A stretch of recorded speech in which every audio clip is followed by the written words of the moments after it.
Personas solitarias y vulnerables. En aquellos momentos, lo único que me pasó por la cabeza fue ¿qué es esto? Porque jamás había visto nada igual. Mató a 15 hombres sin que la policía se diese cuenta de que un asesino andaba suelto. Atacaba sin motivo. Intentó ahogarme. Y, por lo visto, luego me reanimó. Su brutalidad sorprendió incluso a los investigadores más insensibles. La escena desprendía un olor maligno, me transmitía maldad. ¿Quién fue el asesino en serie más macabro que merodeó por las calles de Londres?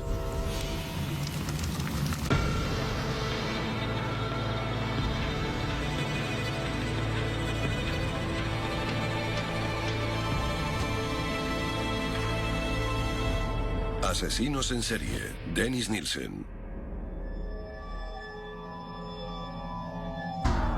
Muswell Hill es un tranquilo barrio del norte de Londres. Cranley Gardens es una de las calles más largas de la zona.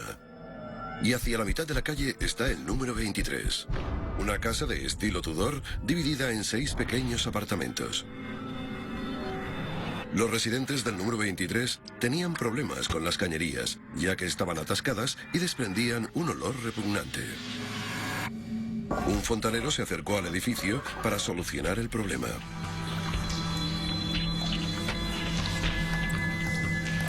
Al principio no encontró ningún motivo que justificase la obstrucción de las cañerías. Entonces, algo llamó la atención del fontanero. ¡He encontrado algo! Un extraño montón de carne y huesos obstruía el alcantarillado. El fontanero jamás había visto nada igual. ¿Qué es esto? Creía saber lo que había encontrado, así que llamó a la policía. La noticia del extraño hallazgo no tardó en llegar hasta Peter Jay, el inspector jefe. Fue uno de esos días que jamás podré olvidar. A primera hora, recibí una llamada del oficial de servicio del turno de mañana y me preguntó si podía ir al número 23 de la calle Cranley Gardens, en Muswell Hill, porque había encontrado algo que no le gustaba nada en unas cañerías. Al llegar al escenario, le enseñaron los trozos de carne y huesos. Casi de inmediato se temió lo peor. Cuando miré de cerca aquellos restos, tuve el presentimiento de que eran humanos, porque los huesos medían entre 7 y 8 centímetros de largo. Tenían un nudillo en cada extremo y parecía encajar con la forma de la mano humana. Para estar más seguro, Jay llevó los huesos y la carne al médico forense, el profesor David Bowen. Era evidente que se trataba de los huesos de una mano. Eran huesos pequeños y había uno más grande que se correspondía con el de la muñeca. Así que le dije al señor Jay que lo que había encontrado era la extremidad de un ser humano. Al saber que eran los restos de un ser humano, Peter Jay empezó a pensar en qué cosas espantosas podrían haber pasado. Pensé, bueno, han matado a alguien, lo han cortado en pedacitos y han tirado los restos por el retrete. Pero entonces se me ocurrió un gran abanico de posibilidades. ¿Qué más ha pasado? ¿Dónde están los huesos? ¿Dónde está el resto del cuerpo? ¿Dónde está la cabeza? Lo principal era encontrar el resto del cuerpo.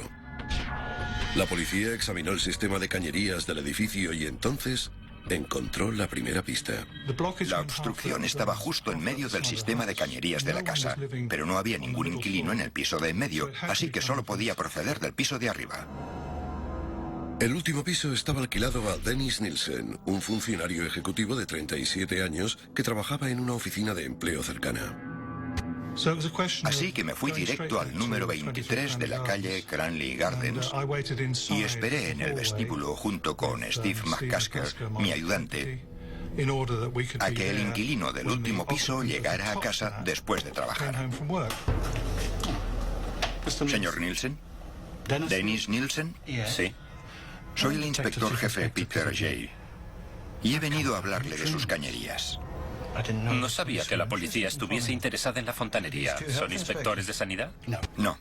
Estamos aquí porque hemos encontrado algo en sus cañerías. Creemos que podrá decirnos de dónde procede.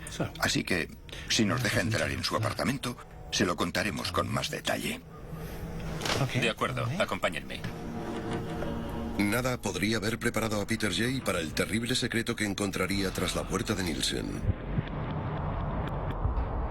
Asesinos en serie, Dennis Nielsen. Asesinos en serie, Dennis Nielsen. La inspección rutinaria de una cañería obstruida resultó ser cualquier cosa menos rutinaria, ya que lo que provocaba dicha obstrucción era tejido humano. El único lugar de donde podían proceder los restos era del ático del número 23 de la calle Cranley Gardens, cuyo inquilino era Dennis Nielsen, de 37 años. Señor Nielsen, hablemos de sus cañerías. Peter Jay, el inspector jefe, esperó a que Nielsen regresara de trabajar. Así que, si nos deja entrar en su apartamento, se lo contaremos con más detalle. Jay no sabía que estaba a punto de abrir la caja de Pandora. Sí, el apartamento de Nielsen era el ático, el de las 3 ventanas juntas. Lo primero que nos llamó la atención, nada más entrar por la puerta, fue el pestilente olor a carne en estado de putrefacción. Si alguna vez has percibido ese olor, es imposible no reconocerlo. Todo era muy extraño. La escena desprendía un olor maligno. Me transmitía maldad. Jay decidió ir directo al grano. Lo primero que le dije a Nielsen cuando entramos en el apartamento fue: las cañerías están obstruidas por restos humanos. Y él me dijo: Madre mía, es terrible. La extraña tranquilidad de Nielsen inquietó a Jay. En aquel momento pensé: ¿en qué demonios está pensando este tal Dennis Nielsen? ¿Qué es todo esto? ¿Cómo lo trato? ¿Todo saldrá bien? ¿Se volverá loco de repente? Di unos pasos hacia adelante. Acerqué mi cara a la suya, lo miré directamente a los ojos y le dije: no me haga perder el tiempo. ¿Dónde está el resto del cuerpo? He dicho: ¿de dónde está el resto del cuerpo? Y Nielsen contestó: Vale, está bien. Está en las bolsas de basura que hay en el armario de la habitación de al lado. Se lo enseñaré. Lo más extraño de todo fue que a medida que iba hablando, nos íbamos creyendo todo lo que decía. Como inspector sé que lo normal es coger con pinzas toda la información que recibes. Pero con Nielsen fue distinto. Desde un principio nos creímos todo lo que nos dijo. Jay no tardó demasiado en obtener las pruebas que confirmaban que la sorprendente confesión de Nielsen era cierta. Entré en la habitación, y aunque las ventanas estaban abiertas, el olor era casi insoportable.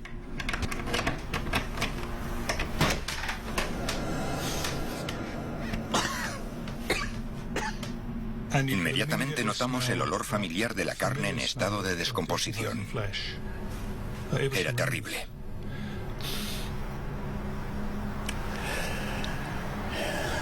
¿Hay algo más que quiera contarme? Es una larga historia. Se lo contaré todo, pero aquí no. En la comisaría. Fue tan sencillo como llevar a Nielsen a la comisaría e iniciar una investigación por asesinato. La primera tarea de la policía era identificar a la víctima y descubrir por qué había tenido un destino tan horripilante. Pero Steve McCasker, el agente de arrestos, temía que las bolsas pudiesen contener cosas aún peores. Lo metimos en el coche patrulla y me senté en la parte de atrás con él y Jay, el inspector jefe. Empecé a pensar en los dos sacos y había algo que no me cuadraba. Pensé: esos sacos son enormes. Así que, si ahí dentro hay una persona muerta, debe de ser muy grande. Después le dije a Nielsen: ¿de cuántos cuerpos estamos hablando? ¿De uno o de dos? Y contestó: no, quizás haya unos 15 o 16. Es un gran peso que me he quitado de encima. Recuerdo que Peter estuvo a punto de tener un accidente con el coche. Lo dijo de un modo tan escalofriante que supimos que no estaba bromeando. No teníamos ni esposas ni porras y de repente nos dimos cuenta de que estábamos sentados con un asesino. Como no teníamos esposas, lo agarré de la chaqueta para que no pudiera escaparse del coche. Ya lo habíamos pillado. Solo teníamos que procesarlo y llevarlo a la comisaría. Nielsen ya estaba en comisaría, así que Jay, el inspector jefe y los criminólogos regresaron a Cranley Gardens. A medida que iban examinando las habitaciones del apartamento de Nielsen, iban descubriendo secretos espeluznantes. Encontramos los restos de 3 personas en las bolsas que tenía en su habitación. Había cortado los cuerpos en 5 partes. La parte superior y la parte inferior del torso estaban separadas y les había cortado la cabeza. Llevaron los restos desmembrados al depósito de cadáveres Hornsey, donde el médico forense, David Bowsen, unió las partes de los diferentes cuerpos. Lo que más me sorprendió fue que la separación de los huesos del esqueleto, tanto de las extremidades superiores como inferiores, parecía estar hecha por un profesional. La persona responsable de aquello tenía conocimiento sobre las partes del cuerpo. La investigación se convirtió en una contrarreloj para encontrar el máximo número de pruebas sólidas. Debo recordarle que está bajo custodia policial. Durante los interrogatorios intentamos sacarle la máxima información posible de todas las víctimas. Teníamos que acusarlo o dejarlo libre tras 48 horas. Hemos encontrado 2 bolsas de plástico de color negro en su armario. Al abrirlas hemos visto que contienen partes desmembradas de cuerpos humanos. ¿Puede explicarme qué pasó? ¿En qué contexto? Parecía increíble, pero hacía pocos minutos que había empezado el interrogatorio y Nielsen sorprendió a Jay con otra escalofriante confesión. ¿Han registrado el resto del apartamento? ¿Por qué?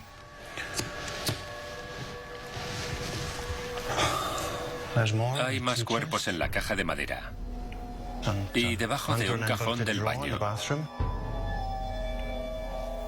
En total son los restos de 3 personas. La policía encontró la mitad del cuerpo de un hombre en un cajón del cuarto de baño. Al abrir la caja que había en la sala de estar, descubrió otro torso con las piernas parcialmente diseccionadas, un cráneo y varios huesos. En total, los restos de 3 personas. Una de las víctimas llevaba pocos días muerta. Otra llevaba 9 meses muerta y la otra había muerto hacía 18 meses.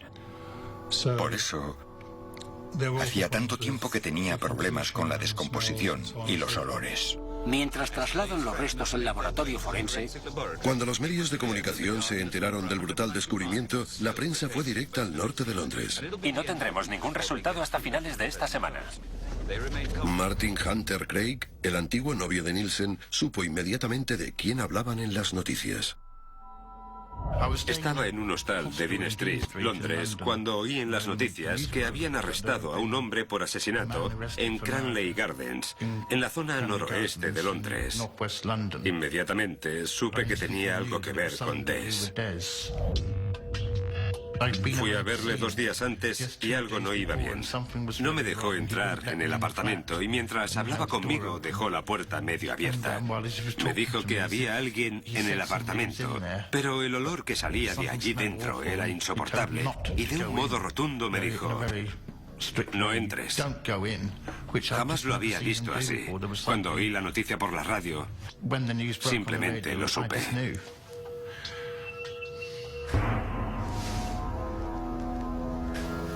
Para acusar formalmente a Nielsen de asesinato, Jay debía confirmar, como mínimo, el nombre de una de las víctimas.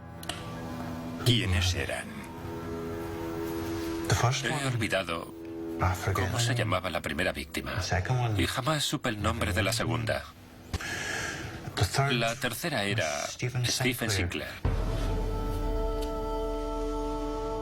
Fue un gran avance para el caso. Pero Jay no tenía suficiente con la palabra de Nielsen. Tenía que encontrar pruebas sólidas de la identidad de la víctima.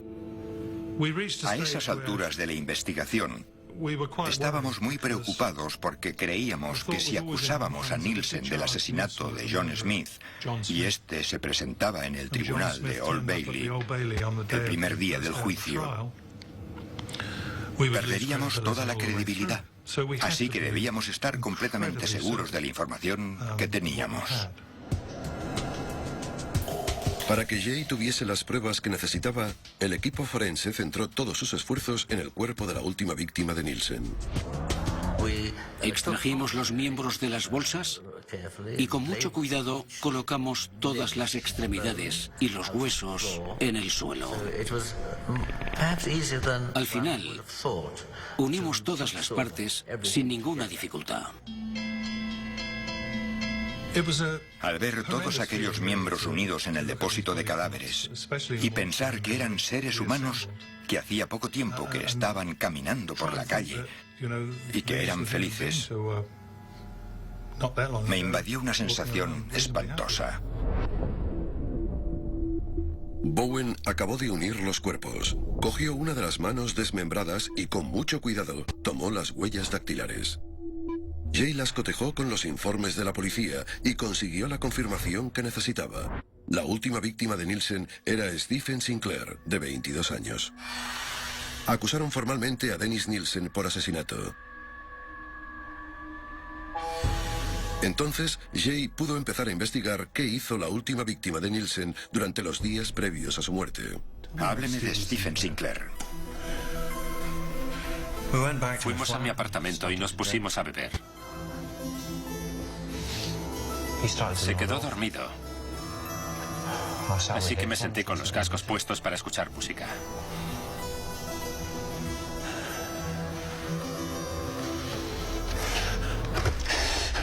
Empecé a recordar varias imágenes.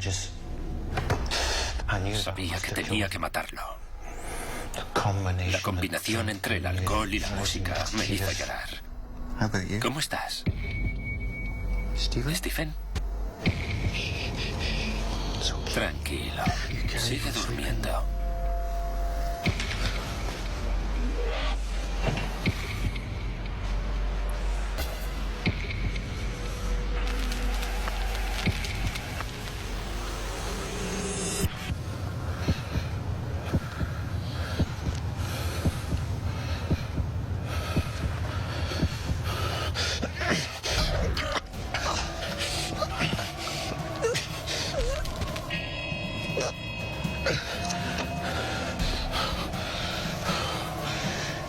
¿Lo ves, Stephen?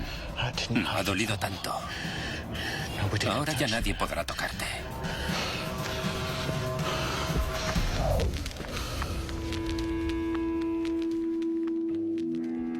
Tras el arresto de Nielsen, la policía encontró el arma casera que había usado para estrangular a Stephen Sinclair. Este fue uno de los instrumentos que usó para estrangular a su última víctima. Es una corbata con un trozo de cuerda. Dijo que mató a casi todas sus víctimas con una corbata. De hecho, al final de la confesión nos gastó una broma y dijo: antes tenía 15 corbatas y ahora solo me queda un alfiler en una. Así era su sentido del humor. Lo siguiente que Jay tenía que descubrir era cómo Nielsen se había deshecho del cuerpo. No recuerdo nada más hasta que me desperté a la mañana siguiente. Seguía estando en el sillón. Y estaba muerto. ¿Qué hizo cuando vio a Sinclair muerto en el sillón? Por la tarde, puse un trozo de plástico en medio de la habitación principal. Cogí el cuerpo, lo puse encima del plástico y cogí un cuchillo de cocina muy largo. Brotaba muchísima sangre e incluso se acabó manchando la alfombra.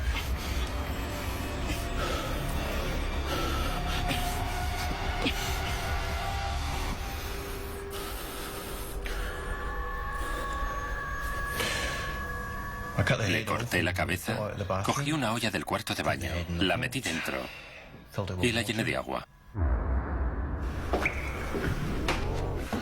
Nielsen dio detalles sobre cómo hirvió las partes desmembradas del cuerpo para separar la carne de los huesos.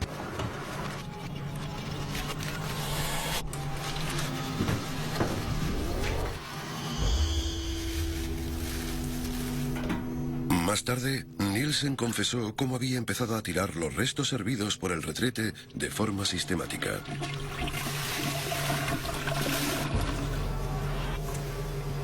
La policía siguió reconstruyendo el caso contra Nielsen y centró su atención en intentar identificar a las otras víctimas. El rastro de muerte y mutilación estaba a punto de alargarse aún más. Asesinos en serie, Dennis Nielsen. La búsqueda por identificar a las víctimas de Dennis Nielsen no había hecho más que empezar. La policía consiguió ponerle nombre a su última víctima, Stephen Sinclair. Los otros dos cuerpos que descubrieron en el apartamento de Nielsen al norte de Londres seguían siendo desconocidos. Pero Nielsen afirmaba que había matado como mínimo a 12 hombres más. Quizás haya unos 15 o 16. Para Peter Jay, identificar a las otras víctimas se convirtió en un reto personal. El 60% de los hombres que trabajábamos en el equipo éramos padres. Así que estuvimos de acuerdo en llevar la investigación hasta el límite, ya que nos sentíamos en deuda con los padres cuyos hijos habían sido víctimas de Nielsen.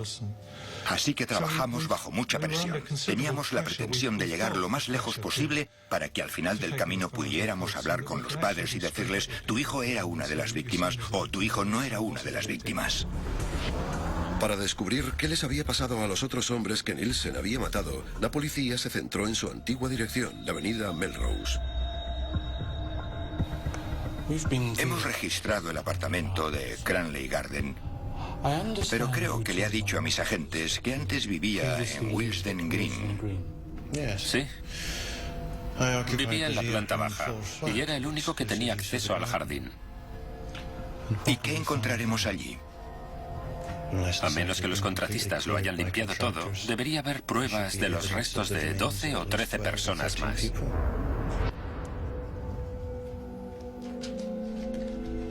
¿Quién es este hombre a quien no le importa admitir que ha matado a más de una docena de hombres? Nació en Fraserburgh, Escocia, de padre noruego y madre escocesa. Dennis Nielsen tuvo una infancia difícil. El escritor Brian Masters entrevistó a Nielsen durante varios meses. No tuvo una relación cercana con su familia, excepto con uno de los miembros, su abuelo, Andrew. Era pescador y desaparecía en el mar durante semanas. Masters cree que la muerte de su querido abuelo arruinó la infancia de Nielsen. Lo llevaron a la cocina y encima de la mesa había una gran caja donde estaba su abuelo. Nadie le explicó qué quería decir. Y creo que en ese momento su concepto de muerte y amor se fusionaron. Dennis Nielsen se marchó de casa para unirse al ejército justo después de cumplir los 16 años y sirvió en el centro de abastecimiento. Fue allí donde Nielsen aprendió el oficio de carnicero, que más tarde usaría para diseccionar los cuerpos de sus víctimas. Después de cumplir 11 años de servicio, Nielsen se unió a la policía metropolitana. Pero al cabo de 11 meses dejó el cuerpo, alegando que su estilo de vida, basado en la promiscuidad homosexual, iba en aumento.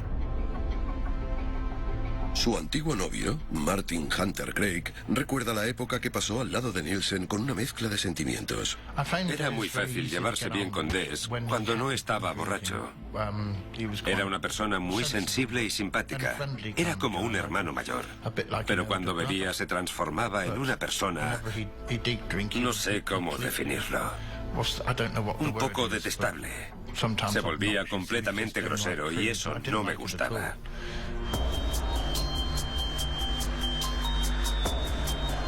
Antes de que lo arrestaran, trabajaba como funcionario ejecutivo en una oficina de empleo en el norte de Londres. Para descubrir cómo un funcionario aparentemente respetable se convirtió en uno de los asesinos en serie más prolíferos de la historia británica, Peter Jay le preguntó a Nielsen cómo fue la primera vez que mató. Nielsen recordó cómo había empezado todo durante la Nochevieja de 1978. Después de beber considerablemente, Nielsen regresó a su apartamento con un joven. Más tarde, Nielsen le contó al escritor Brian Masters que al despertar, tomó la decisión que cambiaría el resto de su vida. Nielsen dijo que le sorprendió la cantidad de fuerza que brotó de su cuerpo después de tomar la decisión. Dijo que la decisión la tomó desde el interior y que se dejó llevar.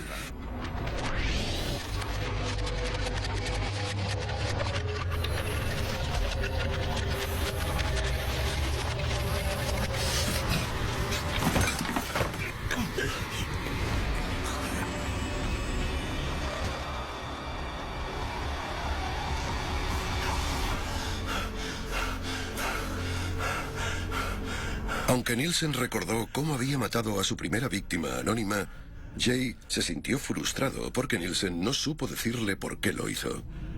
Estábamos frustrados, así que pensamos en todas las posibilidades que podían haberle llevado a matar a esa persona. Detrás de un asesinato siempre hay un motivo, pero en este caso no fue así. Brian Masters habló con Nielsen durante varias semanas y llegó a la conclusión de que Nielsen quería ocultar el motivo que lo empujó a cometer el asesinato. Después de hacerlo sintió un gran consuelo y aunque parezca sorprendente, creo que él mismo usó la palabra benevolencia. Nielsen trató como algo bonito lo que hoy en día se conoce como cadáver.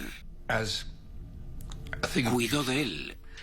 Tenía la mente perturbada y se aseguró de que el cadáver estuviera cómodo. Lo sentó en el sofá delante del televisor. Cuando volvía de trabajar se encontraba con el cuerpo en el sofá y se ponía a hablar con él. ¿Sabes lo que me ha pasado hoy? Era como el sustituto del compañero que le faltaba. Le gustaba tener cerca a la muerte. Le agradaba la compañía de los cadáveres. Nielsen admitió que cuando tenía visitas escondía su retorcido secreto bajo las tablas del suelo. Ahora lo pienso y creo que tenía a un par de personas bajo las tablas del suelo. La gente me dice, viviste mucho tiempo con ese hombre, ¿por qué no miraste aquí o allí? Bueno, sí que miré. Guardaba la ropa en el armario y no había bolsas. Evidentemente, cuando todo eso pasó yo no estaba en casa. Supongo que empezó a guardarlos bajo las tablas del suelo en el jardín o quizás los tiraba por el retrete, pero se deshizo de los cuerpos. Nielsen compartió piso con el cadáver de su primera víctima durante 6 meses y ni tan siquiera sabía su nombre. Entonces, Jay le preguntó a Nielsen sobre su segunda víctima. Esta vez Nielsen sí que recordaba el nombre, un nombre demasiado familiar para Peter Jay. El segundo fue Ken Ockendon. Un chico llamado Kenneth Ockendon había desaparecido hacía un tiempo. Era un turista de clase alta que se había esfumado de la faz de la tierra. Nos quedamos completamente boquiabiertos porque de repente, 5 años después, teníamos al hombre que había matado a Kenneth Ockendon, el hombre que la policía había buscado durante tanto tiempo. El equipo forense buscó huellas dactilares en el apartamento de la avenida Melrose, pero no descubrió nada que corroborase que la segunda víctima de Nielsen fuese Kenneth Ockendon. Contra todo pronóstico, el equipo forense encontró lo que estaba buscando en el apartamento de la calle Cranley Gardens. Cuando Nielsen se marchó de la avenida Melrose, se llevó todas sus pertenencias y una de las cosas que cogió fue un callejero de Londres. Buscaron huellas dactilares en todas las páginas del callejero con una increíble minuciosidad. Para resaltar las huellas en el papel, los forenses usan un producto químico llamado ninidrina. Si hay alguna huella, la ninidrina reacciona con las sustancias químicas que hay en el sudor humano. y las huellas resaltan en la oscuridad con un color rojizo conocido como púrpura de Reuemann. En la esquina del mapa de Londres encontraron una huella parcial de un dedo pulgar, y aunque parezca mentira, coincidía con las huellas del desaparecido Kenneth Ockendon, de 23 años. Después de buscarlo durante casi 5 años, la policía por fin pudo cerrar el caso del estudiante canadiense.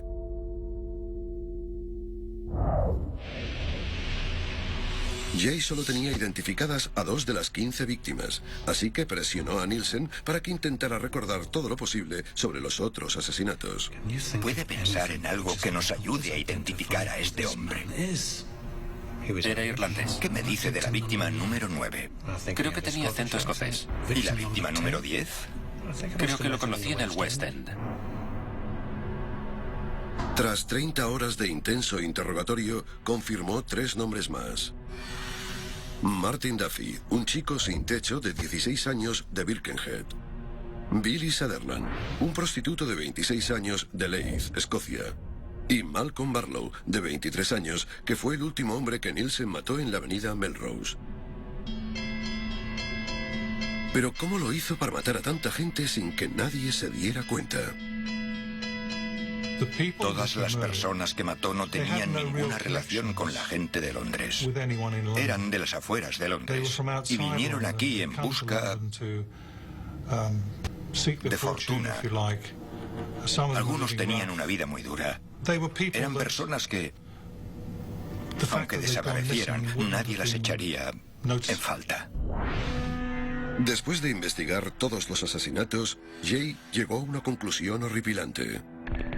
En un periodo de 8 meses, Nielsen había matado a 10 personas, es decir, una media de un asesinato cada 7 semanas.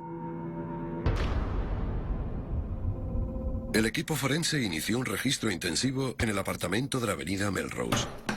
Empezaron a levantar, una a una, todas las tablas del suelo. Aunque hacía casi 2 años que Nielsen ya no vivía allí, encontraron pruebas microscópicas vitales. Incluso encontramos larvas de varios tipos de mosca que suelen aparecer en los diferentes estados de descomposición del cuerpo.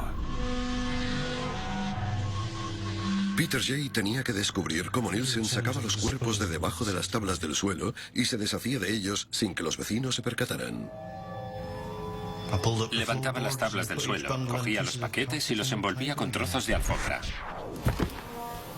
Decidí quemar todos los restos para deshacerme de ellos. Cuando el fuego se apagaba, ¿qué más hacía? Los golpeaba para asegurarme de que no quedasen restos demasiado grandes. Pero se han recuperado fragmentos y la policía cree que podrían ser restos humanos. Después de peinar el jardín de Nielsen de la avenida Melrose durante 3 semanas, el equipo extrajo unos 2000 fragmentos de hueso. Estos son fragmentos de hueso que encontramos en el jardín. Encontramos fragmentos de este tipo, trocitos de hueso que habían estado expuestos a un calor intenso. A pesar de todos sus esfuerzos, los huesos estaban demasiado quemados y rotos como para identificar a las víctimas. Así que la investigación forense de la avenida Melrose estaba llegando a su fin.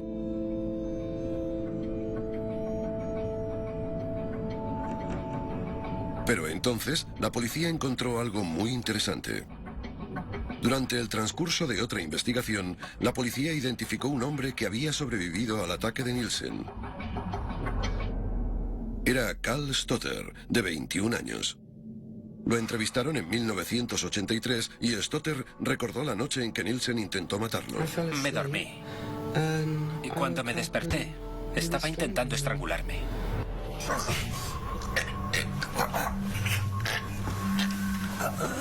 25 años después, Carl sigue traumatizado por los recuerdos de aquella noche. Recuerdo que estaba apoyado sobre mi espalda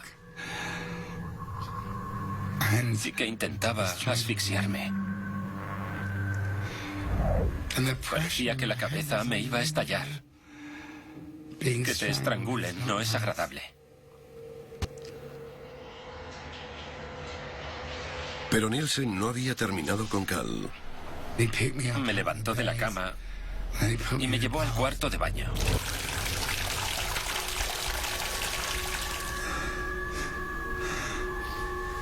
Entonces, intentó ahogarme.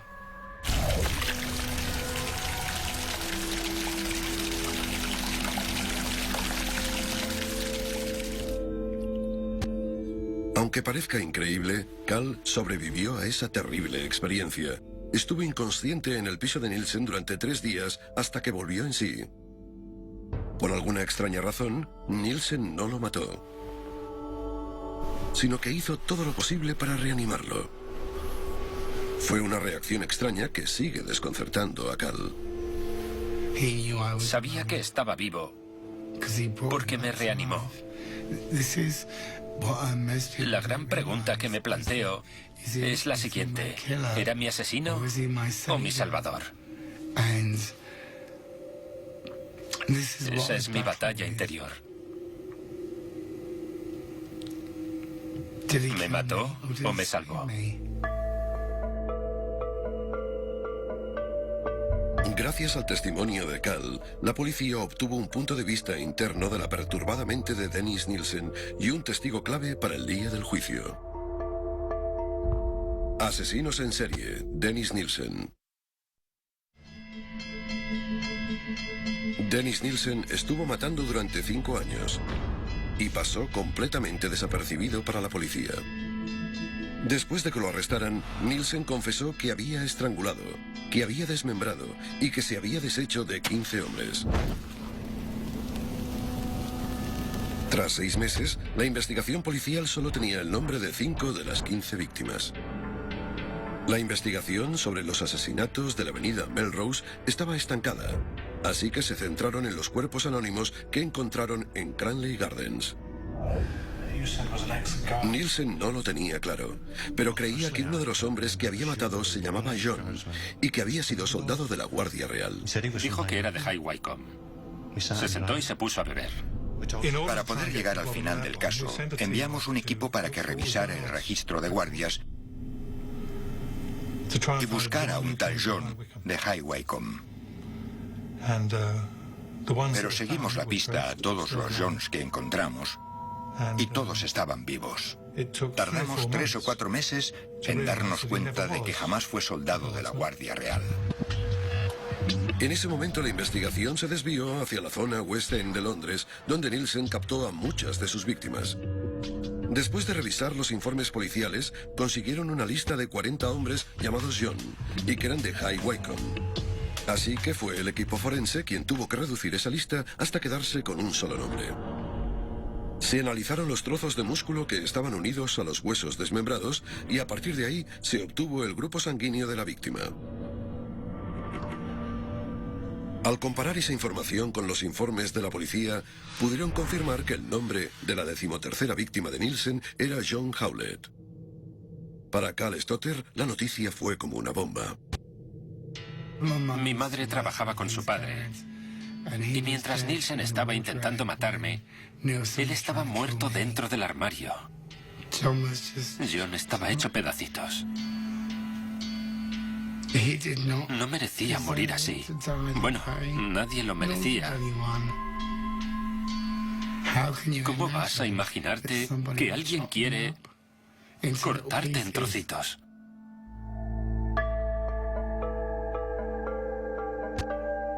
A esas alturas, la policía tenía los nombres de 6 de las 15 víctimas de Nielsen.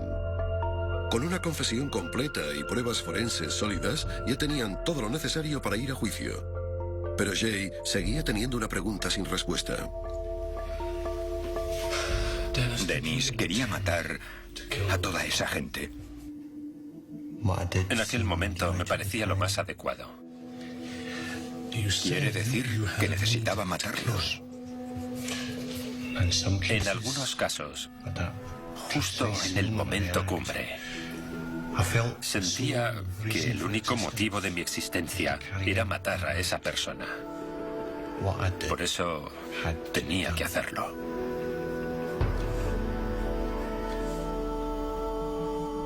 La falta de remordimientos de Nielsen seguía inquietando a Peter Jay. Jamás mostró ningún tipo de remordimiento. Nunca se sentó en una sala de interrogatorios y dijo: